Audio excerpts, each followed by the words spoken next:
Well, good morning, good morning, good morning. Now, technically, this video should be, as the title said, day two, but I'm going to change it to day two slash three. The reason is, it doesn't seem that so far everything has gone as planned. So, as I mentioned, I'd been planning to come here for at least a week. I booked the ferry service, was going to bring my own bike here to Matsu Island and everything. And then the day that I was going to leave very early in the morning, I got a notification from the ferry company saying that the ferries had been canceled due to the little typhoon that we had, which was already making its way towards Japan. So then I was thinking, okay, well, I know that they have like 125 not ski CC scooters on the island, but I can't stand those. They're just too weak and underpowered. So I was kind of looking around to see if I can find anything bigger, like 400 or more. I'd sent a notification or a message to one of the companies that got back to me, or rental companies that is, that said that they actually had a 400cc. I paid for it in advance, reserved it and everything. So then it was just booking the flight. I booked the flight here. Everything went spiffing. After I checked into my hotel, which is down the staircase behind this blue truck, I went to pick it up. The scooter itself was a Kimco Exciting. I'll tell you this one, it was certainly exciting. I literally got less than a kilometer and the CVT went out. Well, actually, the belt in the CVT went out. Now, it was Sunday, so the repair shops were closed, which they couldn't do anything. So I then went back to, well, actually, I didn't go back to, I called the guy from the rental place. I said, look, I just got at the corner and the CVT belt went out. So they came and collected me. In their arsenal of scooters, it was the only 400cc they had. All the other ones were 125, except for one. And it's this one right here. A Yamaha Force. Not exactly the bike that I was hoping for, even though I do like the Yamaha Force. Yes, it's 150cc, and of course, if you look at a map of Matsu Island, you may be thinking, well, it's a small island, you don't really need that much power. Well, you'll see in a moment what the roads are like. Very mountainy, and people that are on small scooters, somebody using a mobility scooter would probably go faster. Anyway, so I'm kind of stuck with this, but the good thing is that he's actually not going to charge me. Because I had booked the 400cc and it broke down literally less than a minute after I picked it up, he was very apologetic, and he said I can take this one for 2 days, and he refunded me all the money. And he is going to pay for petrol. He said just keep the receipts from the single petrol station on the island, and yeah, bring him the receipts and he'll pay for it. So, I mean, I can't complain about that. Yeah, there's only one petrol station. The hours are sort of peculiar. They open at 8 o'clock in the morning, and they close at 5. So this is the one that I'm going to be taking down, or rather up or down these mountain roads. And yeah, so let's see a little bit of what Matsu's like, and I'll be stopping at some places. This is a military island. It was a military island. And we'll go somewhere, and I will give you a little bit more explanation of what I mean by that. There's a farmer's going to go tend to his crops at the moment. Anyway, so let's get going.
Well, decided actually to stop to one place. It's actually not far from where I'm staying.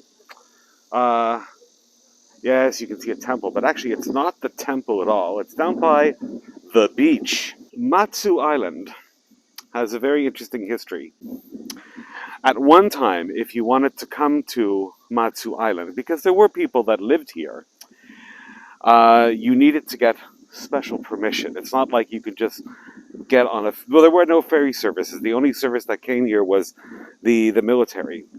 The airport was a military airport. Um, and we're talking about not that long ago, probably until like the early 1990s. Uh, it was around about 100,000. That, of course, has changed a lot. So here are some of the vehicles that are used. Of course, they're not using them at the moment, because not far, actually, just up the road is one of the military sites. Actually, there's still about maybe 10,000 military personnel here, uh, but that number, of course, is dwindling. A couple of fishing boats. So we're going to actually walk over to something that you'll see scattered throughout Matsu Island. And these are literally everywhere. Even at the hotel where I'm staying, there's one actually that is nearby. I don't know if you can see it from here, but there's of course some on main Taiwan Island as well. I think I showed you when we went to, I think, Yilan or the Bali district. There were some there as well that I was showing you. A couple of disused boats. I think that boat has seen better days. That's the only thing I can say. But if we continue walking here, and these are all along the coast of Matsu Island. Now, Matsu Island was a very important military post, like I said, until the 1990s. Matsu Island had even been bombed a number of times. And you can see remnants of its military past, like this building here. Doorways that go into the mountains, as you can see right here.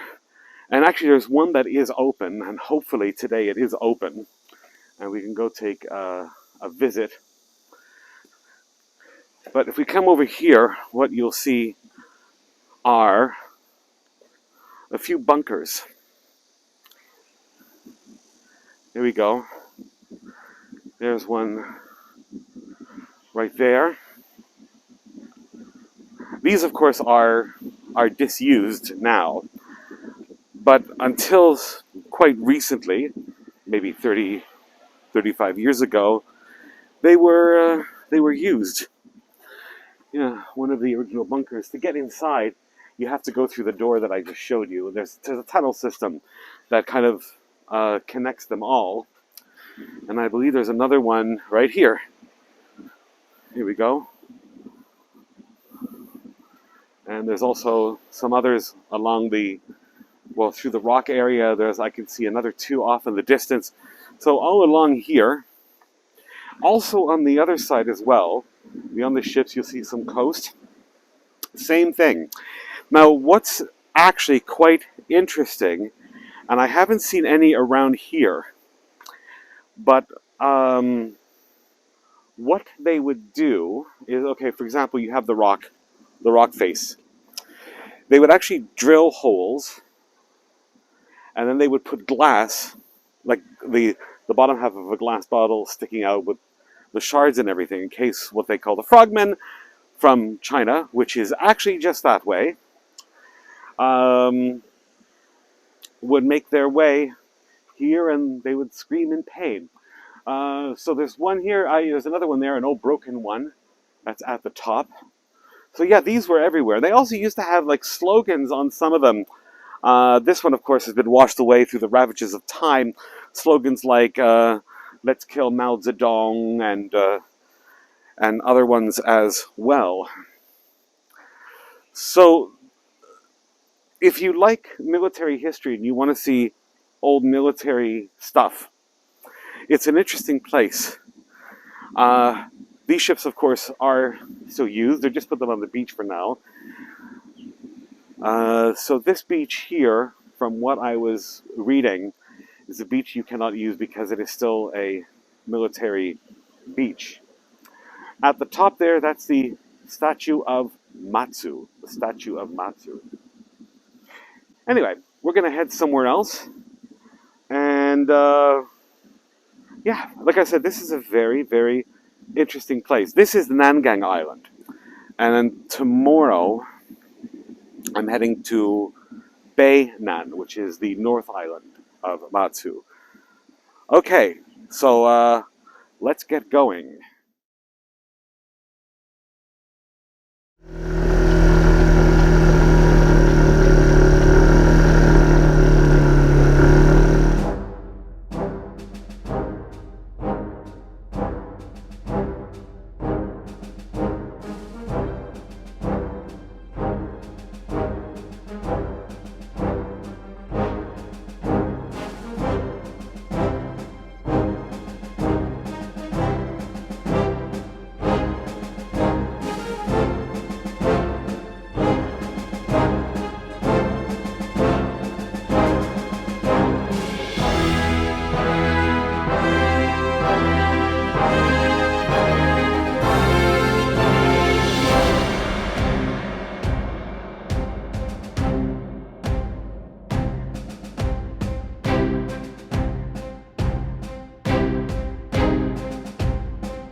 Found what I was actually looking for. A bit of a task actually to get here. I was using Google Maps. Anyway, you can see it down there. So we're going to head down there. It's a bit hot, but anyway, must do it, I suppose. It was a little bit of a task finding this place.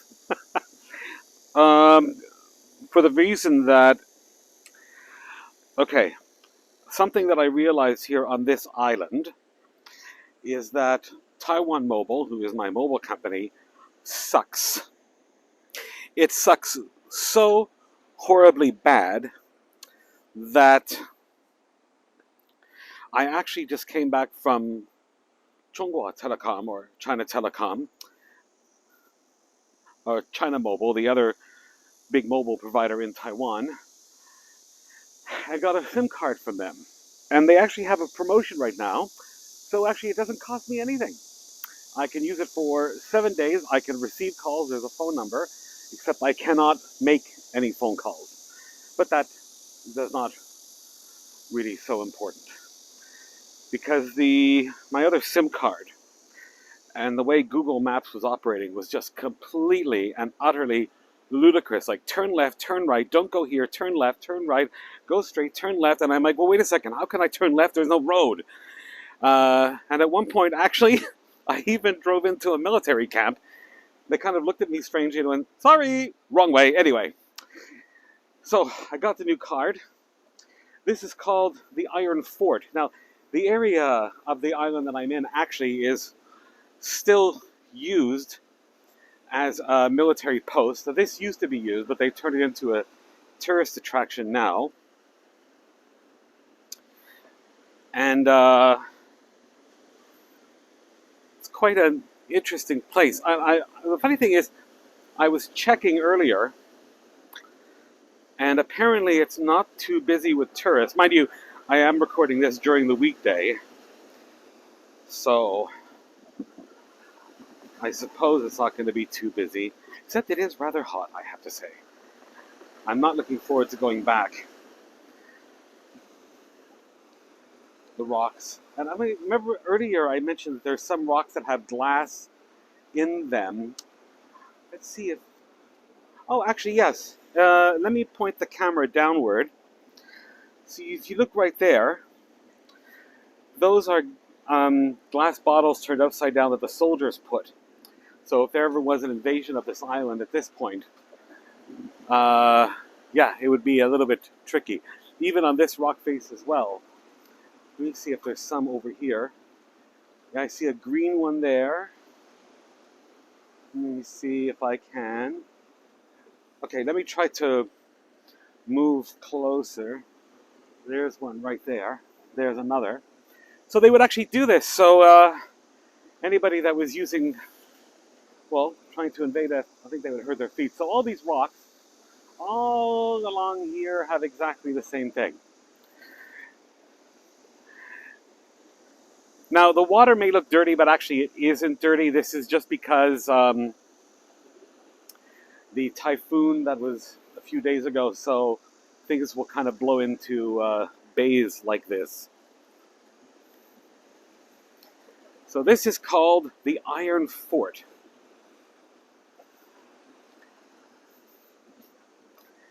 So let's go and take a look inside. The old sign built into it.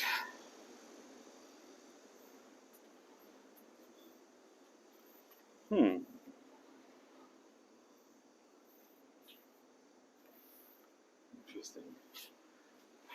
Yeah, this hasn't been used in a very, very long time. This was, I guess, just from the floor, was perhaps the shower, because there is a small sink there in the corner. So let's go down the corridors to see. One room. All the lights are on.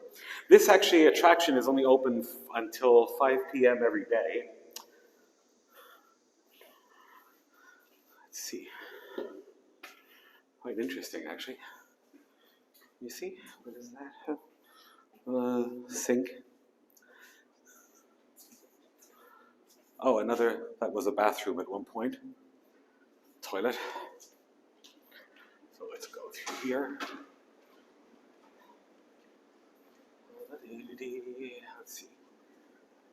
Let's go to one of the gun mounts. Here's one of the gun mounts. That's the view. You know, there was a thing actually, probably until the early 1990s on Matsu Island. Lights had to be turned off at a certain time, and anybody whose house was facing, here's another one. So originally guns would have been positioned here. Anyway, as I was saying, oh, my head, bollocks. So at one point, until probably the early 1990s, anybody that had a house that was facing the ocean, here's another one, here's another one, and let me go outside. Watch I don't hit my head.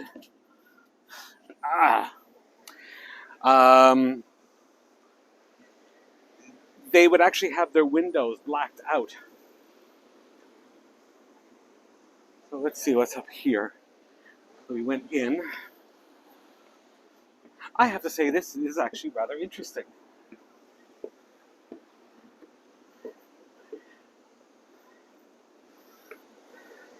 See, today it is a park. So people do actually, I know for a fact, come here and even picnic. I suppose it's an interesting place for a picnic. Another one. Actually, quite a few. So that's actually up where we came from. I just realized I forgot my tripod. See, it is a park. Now there's like plants. Even a few of them have placards on them to say what kind of plant it is. So yeah, this is actually what I was looking for. There's another gun mount. There's actually still barbed wire fence. I don't know if you can see it, but there's still barbed wire fence along the rock face with tons of those bottles that are turned upside down and more on this side. So yeah, quite interesting actually. I'm kind of happy I found it.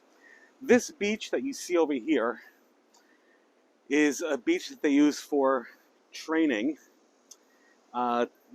So last month when they did their military training, they would have actually taken all the boats out here. There's another cave there on the other side which is not accessible, which houses also military equipment. This whole mountain here is a military mountain, and the military intelligence is actually not far from here. I actually went down that road earlier and then realized, no, I think I made a slight little mistake. Anyway, I'm going to head right back up to the top and go find some shade for a bit. So where are we going to end up next? I'm not quite sure. Anyway, like, comment, and subscribe.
正因反复妙语如珠，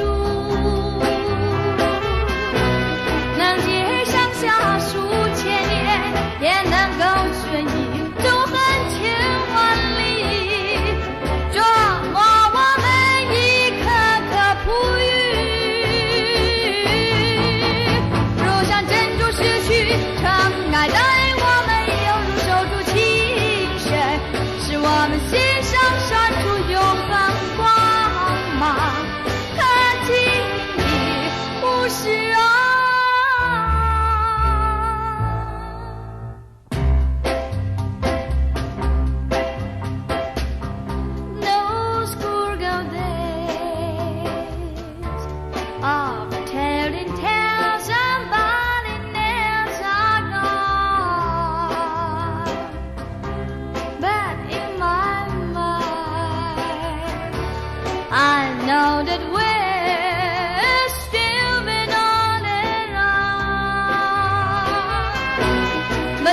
am now on Beigan Island, which is one of the islands that make up Matsu.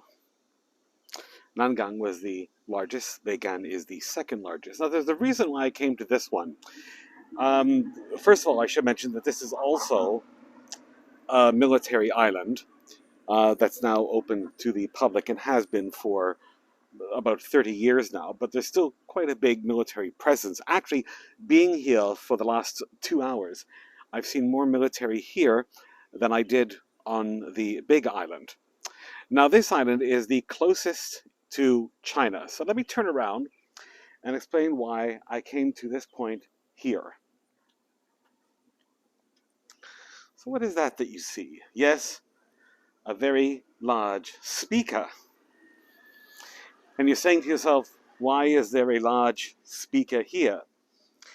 Well, just beyond it, it's a little bit difficult to see today because there's a haziness, but less than 20 minutes by ferry boat is China, just on the other side. In the 1960s, they set up a radio station. Well, not a radio station like we would normally think of with transmitters and everything else, but they set up a radio station that would broadcast music that was banned in China towards China. So here are a couple of the actual speakers that they would have used at the time. These are big suckers. And if we go down the steps, we're walking like in the last video, I'll show you one of the speakers. This is the one that you have access to. Now, there's other places in the world that they've set up similar speakers in the past. In Hong Kong, on top of the Admiralty, they had one that was pointed towards China, and they would play music, well, that was banned in China. Music by the Beatles, the Rolling Stones, Elvis Presley, and so on and so on. There was also one on the North and South Korean border from the South Koreans that was broadcasting messages and music into the north. So here is the speaker. There's another one around here somewhere, but that one is still being, well, it can't be used. So the speakers that I just showed you would have been attached to this. Actually, in some of the openings, you can still see speakers on the inside. We're going to go on the inside because it actually is open. So we go through here.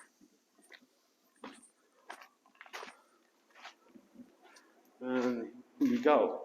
So there would have been, of course, another row of speakers here. Here's the patch bay that they would have had at the time. Could you imagine just the booming sound that would have come out of this? We walk up the stairs. This is now a telecommunications tower. So there's a reason why there's an air conditioner. So you see here, this part is closed off, but there's a use for a cell tower. In the back, you can see some of the back ends of the original speakers. There's some pieces down there. So yeah, quite interesting actually. But today, like I said, it's used as a mobile tower.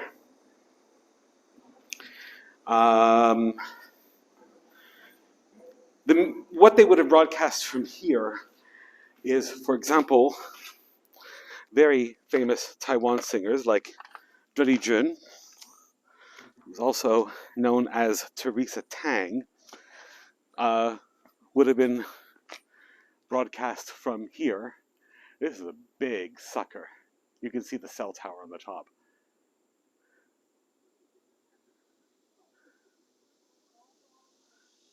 It's very surprising that some of the original speakers are still inside. So I'm kind of wondering if needed,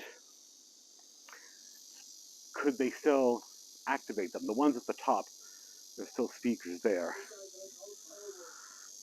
So yeah, China is just beyond these trees. If the trees weren't here, you could actually see China on a clear day if it wasn't hazy. This is actually a rather big tourist spot, as you can see. As we go up right now, I don't know if you can hear it, but there is a tour bus already. There we go. A lot of people, of course, that come to this island, this is one of the things that they come and see. It's actually something that I've wanted to come and see myself for quite some time. I have to be honest, I'm glad these steps aren't like the ones that, yes, the last time when I visited the Iron Fort.